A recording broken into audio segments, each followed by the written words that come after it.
السلام علیکم دوستو، کڈ سٹوریز میں خوش آمدید۔ آج کی کہانی شروع کرتے ہیں۔ چلے بڑھتے ہیں کہانی کی طرف۔ کسی جنگل میں بطخ اور طوطا رہا کرتے تھے۔ ان کی آپس میں بہت گہری دوستی تھی۔ وہ اپنی دوستی پر بہت فخر کرتے تھے۔ وہ آپس میں بہت اچھے دوست تھے اور کسی دوسرے کو دوست نہیں بناتے تھے۔ وہ اپنی دوستی میں ہی مگن رہتے تھے۔ اسی جنگل میں ایک کوا بھی رہا کرتا تھا۔ اس کا کوئی دوست نہیں تھا، لہٰذا وہ ان کو دوست بنانا چاہتا۔ ایک دن کوا بطخ اور طوطے کے پاس آیا اور کہنے لگا، تم دونوں مجھے دوست بنا لو، اسی طرح ہم تینوں دوست بن جائیں گے اور مل کر آپس میں کھیلیں گے اور مزے کریں گے۔ پلیز مجھے دوست بنا لو نا۔ ہم لوگ دوست بن جاتے ہیں۔ میرا کوئی دوست نہیں ہے، میں بہت اداس رہتا ہوں۔ اگر تم لوگ میرے دوست بن جاؤ گے تو ہمیں بہت مزہ آئے گا، ہم مل کر کھیلیں گے۔ بطخ اور طوطا نہ مانے اور کوا بہت اداس ہو گیا اور چلا گیا۔ کوا اکیلا ہی رہتا تھا۔ کافی دن گزر گئے کہ اچانک ایک دن بطخ کوے کے پاس آئی اور کہنے لگی کہ تم نے طوطے کو دیکھا ہے؟ کوے نے کہا، نہیں میں نے تو نہیں دیکھا۔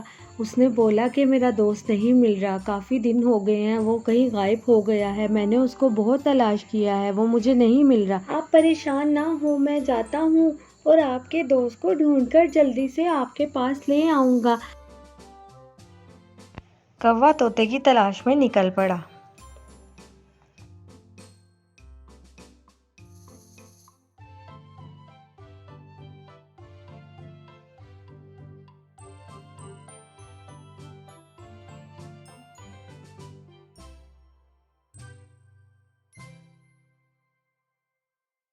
کہ اچانک کوے کی نظر ایک درخت پر پڑی جہاں طوطا زخمی حالت میں پڑا ہوا تھا۔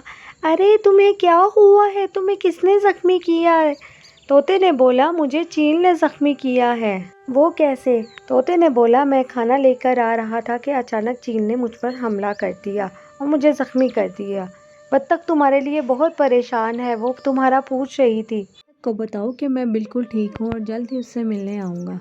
کوا بطخ کے پاس آیا اور بولا، طوطا زخمی حالت میں ہے، اس کو چیل نے زخمی کر دیا ہے، وہ اڑ نہیں پا رہا، وہ جیسے ہی اڑے گا تمہیں ملنے آئے گا، میں اس کی دیکھ بھال کروں گا، میں اس کا خیال رکھوں گا اور وہ جلد ہی ٹھیک ہو جائے گا اور میں جلدی اسے تمہارے پاس لے آؤں گا۔ بطخ نے بولا، تمہارا بہت شکریہ۔ شکریہ کی کوئی بات نہیں، میں بھی آپ کا دوست ہوں۔ کوا روز طوطے کے پاس اس کی دیکھ بھال کے لیے پہنچ جاتا اور اس کی دیکھ بھال کرتا رہتا اور اس کا خیال رکھتا اور اسی طرح دن گزرتے گئے اور اچانک ایک دن طوطا اڑنے لگا اور طوطا بہت خوش ہوا اور بولا، شکریہ میرے دوست۔ کوے نے بولا، بطخ کے پاس جاؤ، وہ تمہارے لیے بہت پریشان ہے۔ طوطا اڑ کر بطخ کے پاس آیا۔ بطخ اسے دیکھ کر بہت خوش ہوئی اور بولی کہ یہ بہت اچھا ہو گیا، کوے نے تو تمہیں ٹھیک کر دیا، چلاؤ اس کے پاس چلیں۔ طوطے اور بطخ نے مل کر کوے کا شکریہ ادا کیا اور بولا کہ اگر تم نہ ہوتے تو یہ ٹھیک ہی نہ ہوتا۔